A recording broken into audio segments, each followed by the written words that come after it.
तो नमस्कार, आप सभी का हमारे YouTube चैनल पर स्वागत है। अगर आप लोग क्लास 12 बायोलॉजी के स्टूडेंट हैं, 2023 में बोर्ड परीक्षा देने वाले हैं, तो ये वीडियो आप सभी लोगों के लिए बहुत ज़्यादा महत्वपूर्ण होने वाली है, क्योंकि हमारे YouTube चैनल पर आप सभी लोगों के क्लास 12 बायोलॉजी के लिए महत्वपूर्ण प्रश्नों की सीरीज चलाई जा रही थी। इसके अंतर्गत हम लोग क्लास 12 बायोलॉजी की पूरी किताब से जो सबसे ज़्यादा महत्वपूर्ण अति लघु उत्तरीय प्रश्न होते हैं उसको हम लोग डिस्कस कर रहे थे, जिसमें अभी तक हम लोगों ने 50 सबसे ज़्यादा महत्वपूर्ण अति लघु उत्तरीय प्रश्नों को डिस्कस कर लिया था। ठीक, अगर आपने उन सारे प्रश्नों को अभी तक नहीं देखा तो आपको डिस्क्रिप्शन में प्लेलिस्ट की लिंक मिल जाएगी, आप लोग जरूर जाकर के उसे देख लीजिएगा। तो जितने भी क्वेश्चन मैं आपको करा रहा हूँ सभी बहुत ज़्यादा महत्वपूर्ण प्रश्न है, आपके बोर्ड एग्जाम में आए हुए प्रश्न हैं, तो इसीलिए क्वेश्चन बहुत ज़्यादा महत्वपूर्ण हो जाते हैं आपके बोर्ड एग्जाम के लिए। तो इसलिए आप लोग सभी क्वेश्चन को अच्छे तरह से फॉलो करिए, याद करिए, तैयार करिए, लिखिए अपनी कॉपी में, तभी आप लोग 2023 बोर्ड परीक्षा में अच्छा स्कोर कर पाएंगे। ठीक, वीडियो में आगे बढ़ने से पहले मैं आपको बताना चाहता हूँ कि अगर आप लोग क्लास 12 बायोलॉजी के सभी चैप्टर्स के notes plus important question answer चाहिए तो डिस्क्रिप्शन में आपको मेरा व्हाट्सएप नंबर मिल जाएगा, आप लोग मुझसे कांटेक्ट कर लीजिएगा।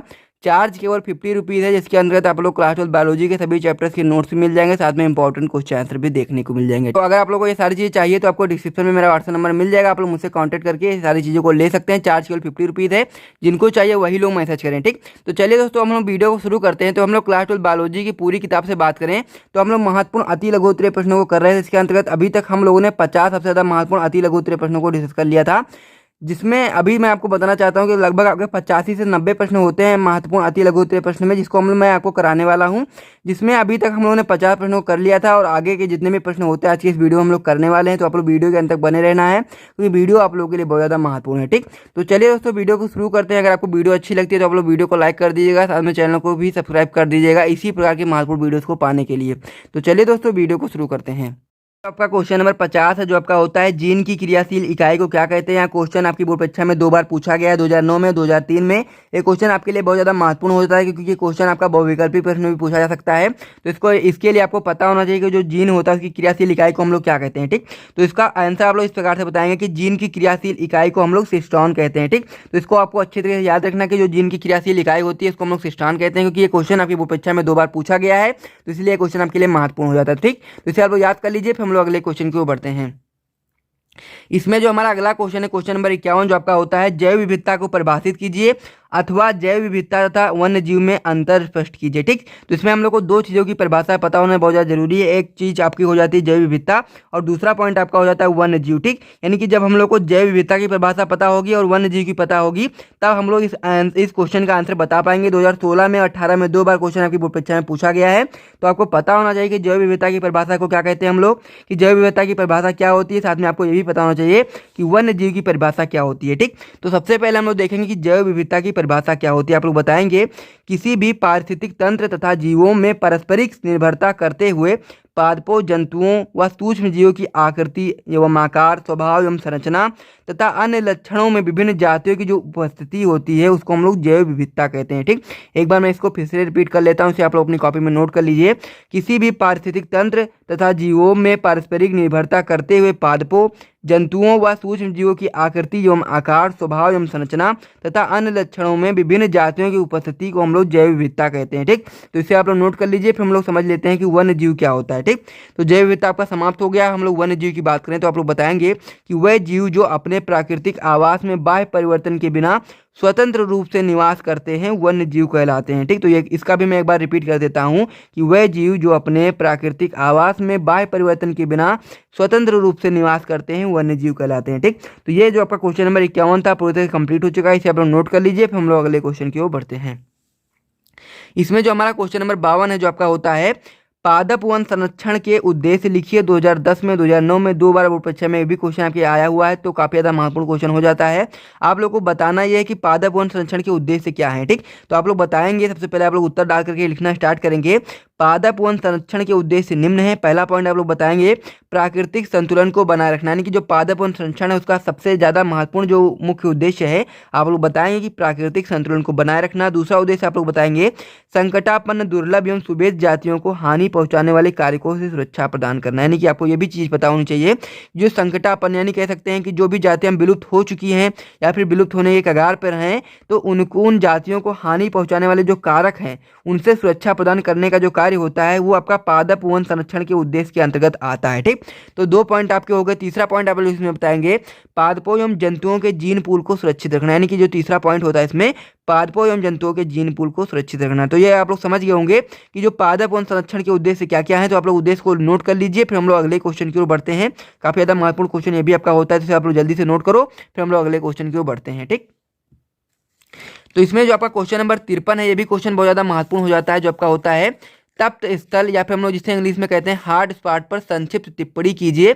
ये क्वेश्चन आपकी बोर्ड परीक्षा में 3 बार पूछा गया, 2014 में, 17 में, 20 में। काफी ज्यादा महत्वपूर्ण क्वेश्चन आपका हो जाता है, तो ये चीज आपको अच्छे तरह याद रखनी चाहिए कि जो तप्त स्थल होता है इसे हम लोग हार्ड स्पॉट कहते हैं, उस पर हम लोग को क्या क्या चीजें पता होनी चाहिए। आप लोग यहाँ पर देखेंगे, उत्तर लिख करके आप लोग लिखना स्टार्ट करेंगे कि वह भौगोलिक क्षेत्र जहाँ जैव विविधता की अधिकता हो, जिसे हम लोग कह सकते हैं वन्य जीव या वनस्पति, तथा इसके प्राकृतिक आवास को खतरा हो, अर्थात प्राकृतिक संसाधनों का अतिदोहन हो रहा हो, जैव संवेदी क्षेत्र या फिर हम लोग कह सकते हैं तप्त स्थल कहलाता है। ठीक, तो ये चीज आपको अच्छी तरह याद रखना है कि जो आपका तप्त स्थल होता है इसे हम लोग इंग्लिश में हॉट स्पॉट कहते हैं, इसे ही हम लोग जैव संवेदी क्षेत्र भी कहते हैं। ठीक, तो अगर आपसे तीनों प्रकार से क्वेश्चन पूछा जाएगा तो आप लोग को यही आंसर बताना है। आगे आप लोग बताएंगे कि भारत में पूर्वी हिमालय तथा पश्चिमी घाट प्रमुख जैव संवेदी क्षेत्र हैं। यहाँ पे आप लोग बता सकते हैं कि भारत में पूर्वी हिमालय तथा पश्चिमी घाट प्रमुख आपके हॉट स्पॉट हैं। ठीक, तो इतना आप लोग नोट करेंगे। आगे आप लोग बताएंगे कि संसार में 34 हॉट स्पॉट हैं। ठीक, तो ये भी महत्वपूर्ण है, तो इसे आप लोग नोट करें।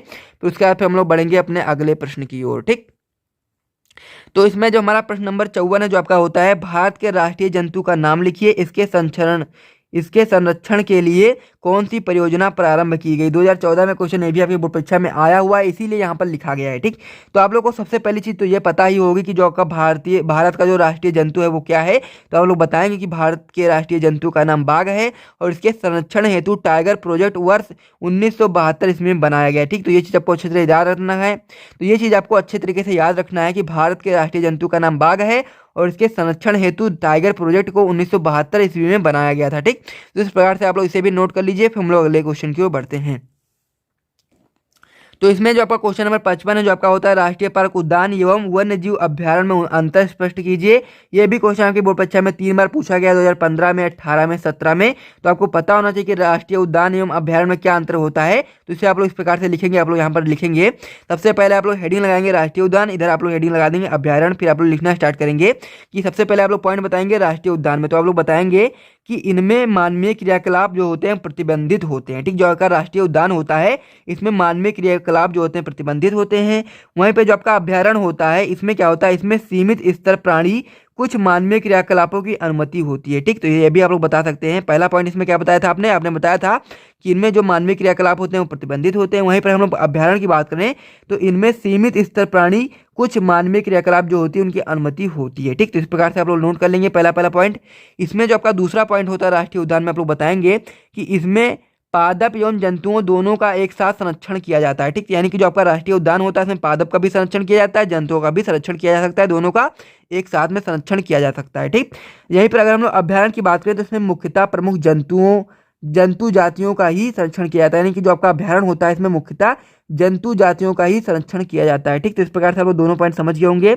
उसके बाद फिर हम लोग उदाहरण की बात करें तो आप लोग बताएंगे जो आपका राष्ट्रीय उद्यान का उदाहरण है, आप लोग बताएंगे कार्बेट, रणथंभौर, काजीरंगा आदि।